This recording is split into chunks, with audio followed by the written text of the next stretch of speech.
The Breaking Point ambassador Elena Vasquez sat perfectly still at the obsidian conference table, her hands folded as she listened to 3 months of the same condescending rhetoric. The neutral station Harmony 7 floated in the void between star systems, its gleaming corridors designed to host the most important diplomatic meetings in galactic history. Today, those corridors echoed with the sound of humanity's patience finally reaching its limit.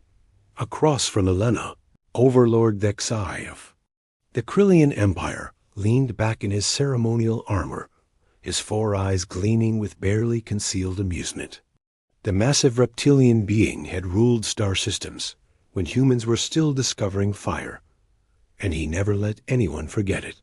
His scaled lips curled into what might have been a smile as he gestured dismissively at the human delegation.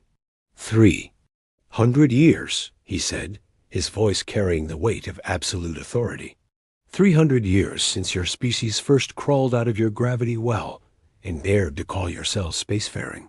My empire has maintained interstellar civilization for over 15,000 years. The Nexari Collective has existed for 20,000. The Ethereal Council remembers the birth of stars you consider ancient. Prime Collective Zarmoth shifted in their biomechanical chair, the representative's cybernetic implants glowing softly, as they processed thoughts from billions of linked minds across the galaxy. When the Nexari spoke, it was with the voice of countless beings thinking as one. The consensus is clear. Humanity lacks the maturity for full galactic citizenship. Your species demonstrates concerning tendencies toward individual thought and unpredictable behavior patterns. This makes you unsuitable for meaningful participation in galactic governance. Dr. Sarah Kim, humanity's leading expert on alien cultures, felt her jaw tighten. She had spent decades studying these species, learning their languages, understanding their customs. She had worked tirelessly to build bridges between human and alien thought. Now those same aliens dismissed her life's work as the fumbling attempts of a primitive mind. High, Arbiter Velton floated serenely above the table, their energy-based form shimmering with colors that had no names in human language. The Ethereals claimed to have transcended physical existence millions of years ago, becoming beings of pure thought and energy. When Velton spoke, their voice resonated directly in the minds of everyone present. Young species often mistake activity for achievement. The Arbiter said with cosmic patience, "You build ships and claim to explore. You establish colonies and call it expansion. You develop technology and believe you innovate. But wisdom comes only with time, and time reveals that your contributions are modest."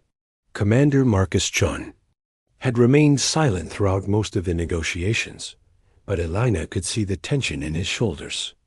The military man had fought in 3 colonial wars, had seen human courage and ingenuity triumph against impossible odds. He had watched human engineers solve problems that had stumped alien experts for centuries. Now he was being told that none of it mattered. Elena finally spoke, her voice calm and professional. "We understand your concerns about humanity's relative youth in the galactic community.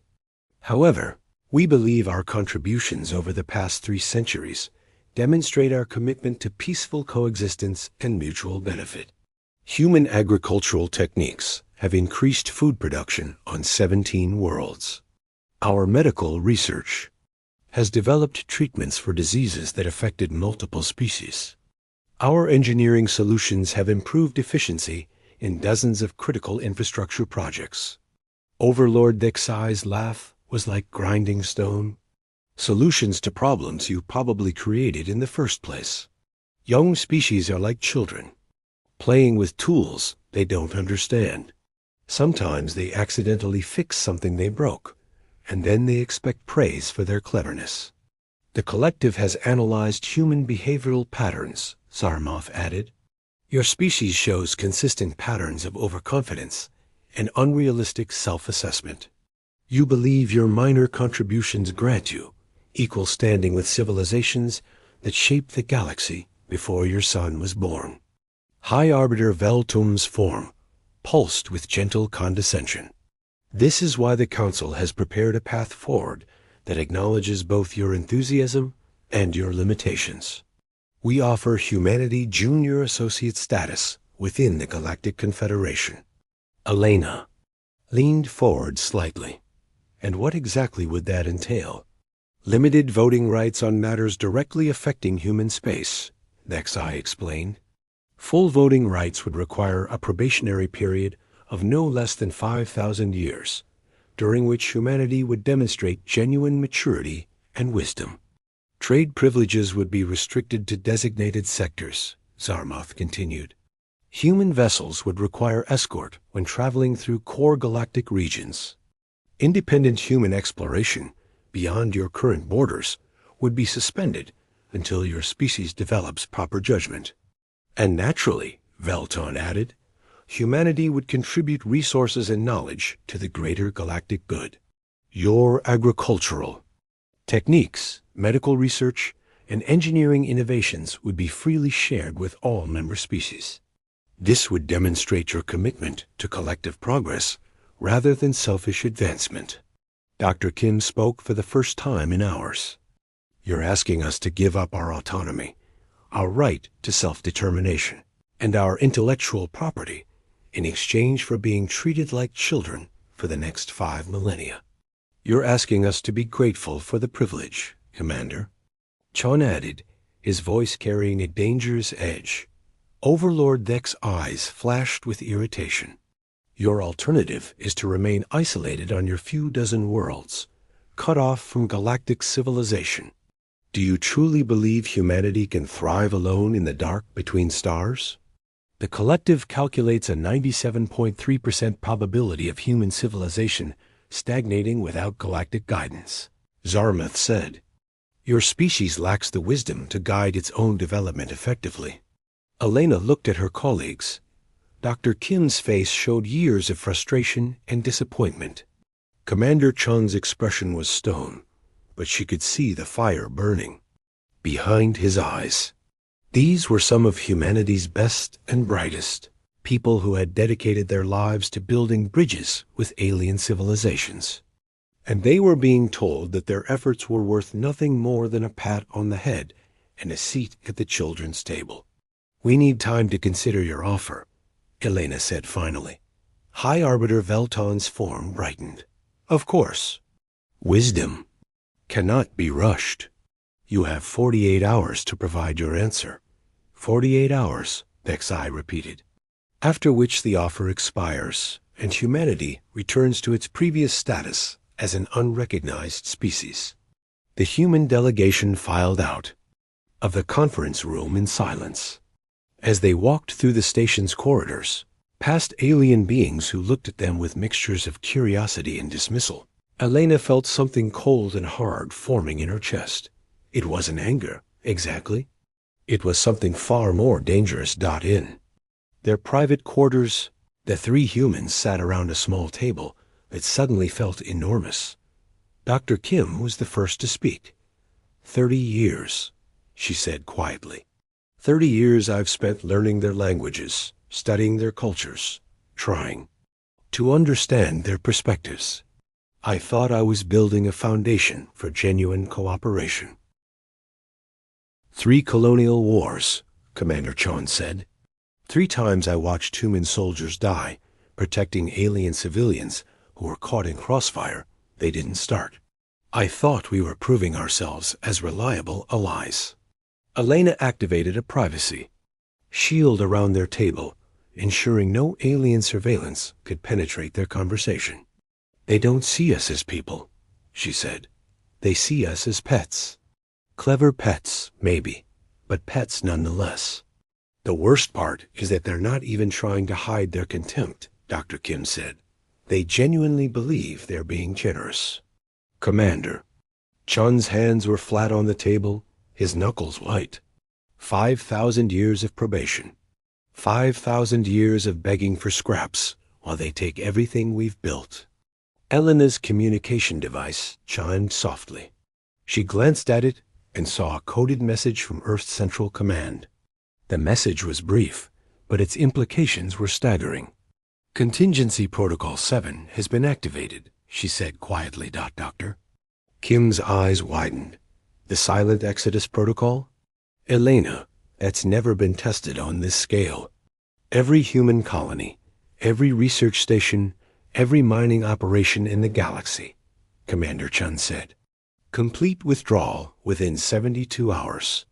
Elena stood and walked to the window, looking out at the vast emptiness of space. Somewhere in that darkness were the lights of human civilization, scattered across dozens of worlds but connected. I bond stronger than the aliens could understand. We came here in good faith," she said.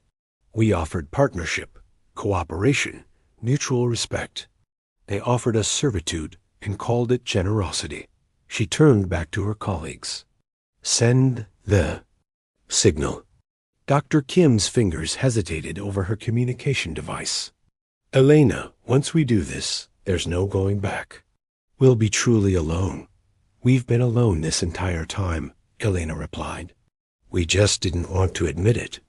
The message went out on quantum frequencies that penetrated every corner of human space. It was simple, consisting of just 3 words that every human in the galaxy had been trained to recognize. Operation Silent Exodus. Within hours, the response began. From mining stations in asteroid belts to research facilities on distant moons, from agricultural colonies to deep space exploration vessels, humanity began to move. It was the largest coordinated evacuation in galactic history, and it happened in complete silence. The aliens noticed almost immediately. Human ships began appearing at jump points throughout the galaxy, moving in precise formations toward the outer rim. Human personnel started disappearing from mixed species installations. Human-operated facilities went dark without explanation. By the end of the first day, Overlord Xi was demanding answers. Where are the humans going? Their ships are moving toward the galactic edge. Prime Collective Zarloth's cybernetic implants flashed rapidly as they processed reports from across Nixari space. Human evacuation patterns detected in 47 sectors. All human-operated facilities showing reduced activity levels. High Arbiter Velton energy form flickered with what might have been concern. This is unprecedented.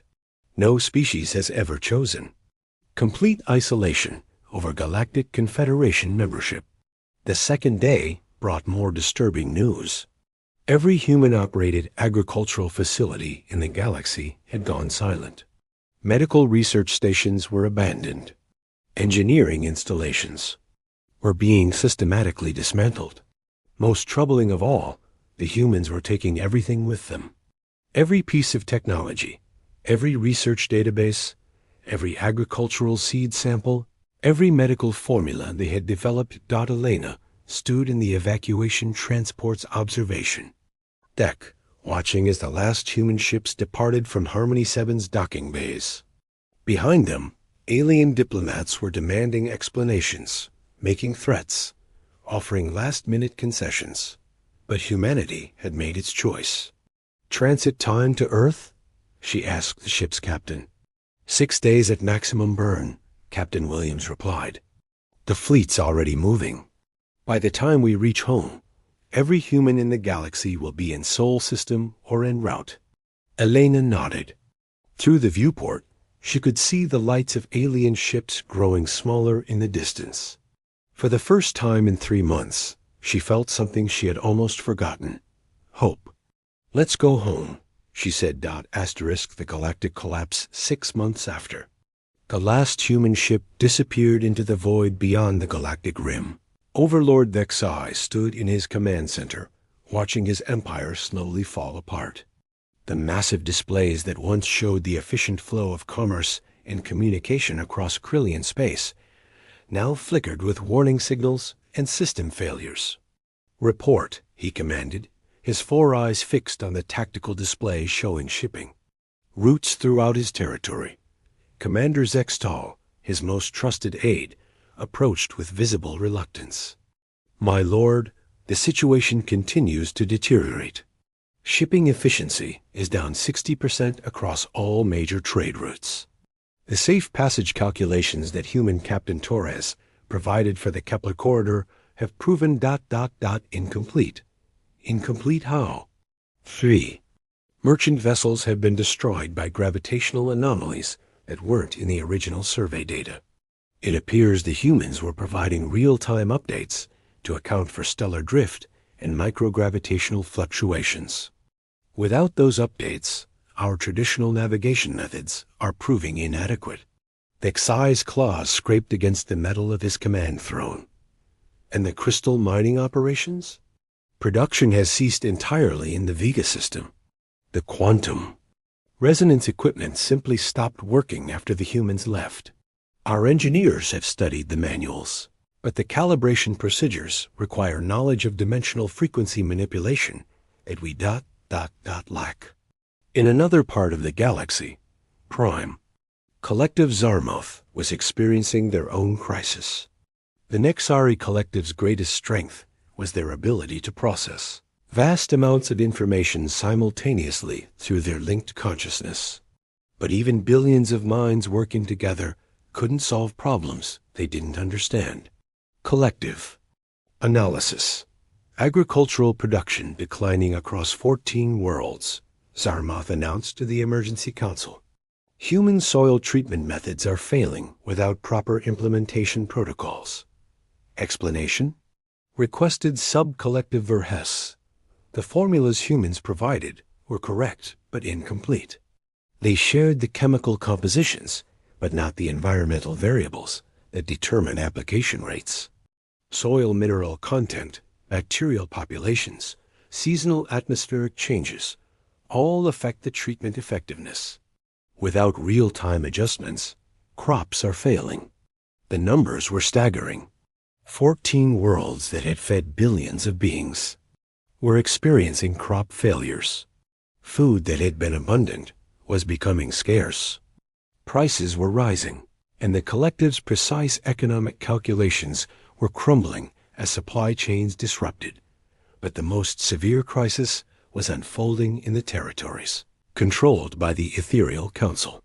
High Arbiter Velton had always prided themselves on their transcendent wisdom, but wisdom meant nothing when the fundamental systems of civilization began to collapse.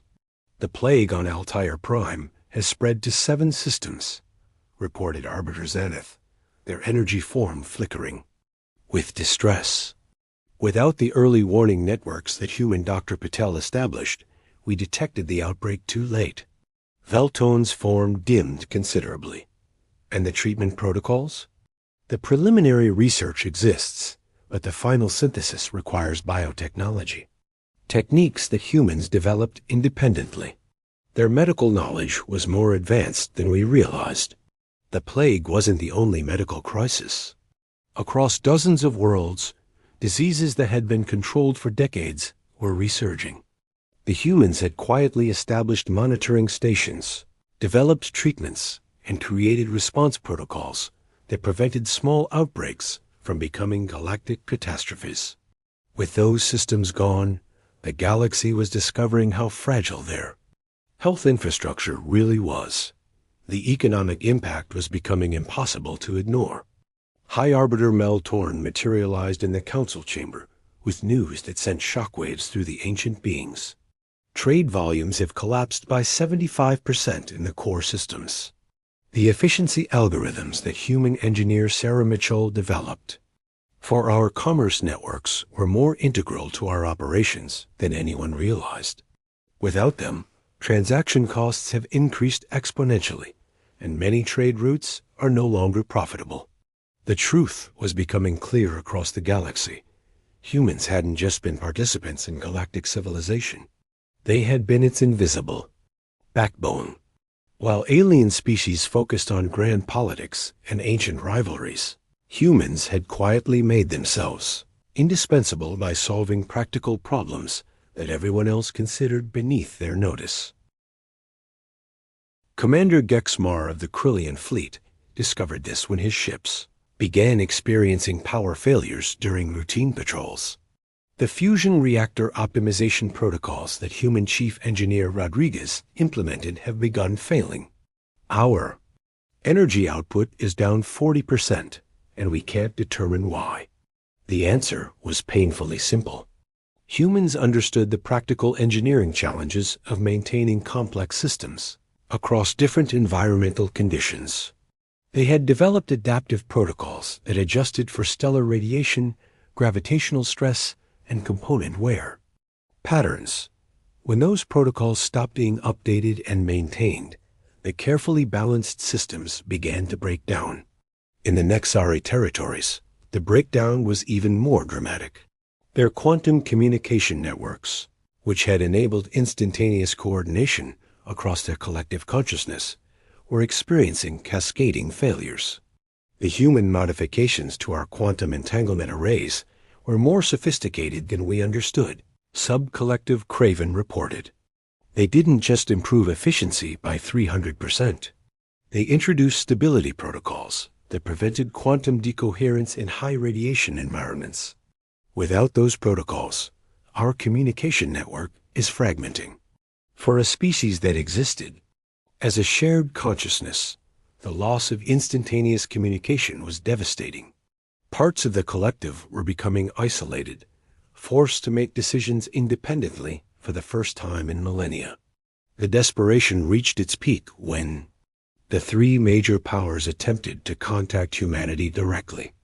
A joint diplomatic mission traveled to the edge of human space, where they discovered something that shook them to their cores. The Sol system was completely enclosed by defense platforms that operated on technological principles they couldn't understand. Energy barriers that bent space itself created an impenetrable wall around humanity's home system. The message broadcast from those barriers was simple and absolute. Human space is closed. Do not approach. Ambassador Veltar, representing all three major powers, attempted to establish communication. This is the Galactic Confederation Emergency Council. We request immediate dialogue regarding critical infrastructure failures affecting billions of beings. The response came from Admiral Patricia Santos of the New Earth Defense Force. Her voice was calm, professional, and completely unmoved by the desperation in the alien transmission. Ambassador Veltar, 6 months ago, your governments made their position clear. Humanity was offered junior status and probationary membership with restrictions that would have lasted 5,000 years. You demanded access to all human knowledge and technology while offering us nothing in return but the privilege of serving you. We declined. The negotiations are concluded. Admiral, the situation has changed, Veltar said, his voice cracking. With desperation, we're prepared to offer full membership, equal voting rights, complete autonomy for human space. The same terms that were available 6 months ago, before you decided we were too primitive to deserve respect, Admiral Santos replied.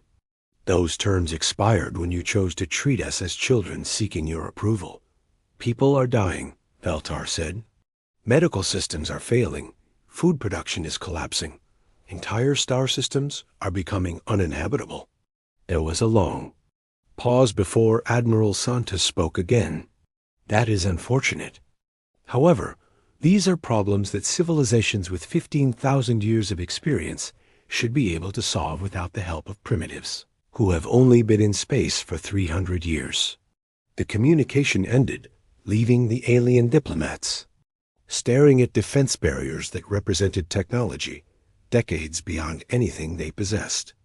Whatever humanity had been doing during their 6 months of isolation, they had advanced at an unprecedented rate.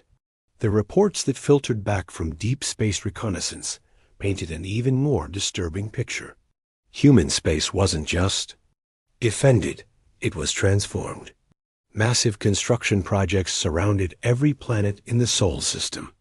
Asteroid belts were being converted into industrial complexes on a scale that dwarfed galactic engineering projects. New ships moved between human worlds in formations that suggested not just military strength, but technological capabilities that defied understanding. Dr. Yethara, the Ethereal Council's most respected scientist, analyzed the sensor data with growing amazement. The energy signatures suggest they've solved problems we've been working on for millennia. Their ships are using propulsion systems that appear to manipulate space-time directly. Their industrial facilities are operating at efficiency levels. That should be theoretically impossible. The reality was both simple and terrifying. Without the constant drain of supporting ungrateful galactic civilizations, humanity had turned all their energy inward. Every brilliant mind that had been solving alien problems was now focused on advancing human capabilities. Every resource that had been flowing to alien worlds was now invested in human development. The results were staggering. In 6 months, humanity had advanced their technology by decades. They had built defenses that made them untouchable, developed industries that made them self-sufficient, and created capabilities that made them the most powerful force in the galaxy. But they remained completely isolated, responding to all contact attempts with the same message: human space is closed. A year after the silent exodus began, the galactic economy had contracted by 40%. Medical crises were spiraling out of control on dozens of worlds.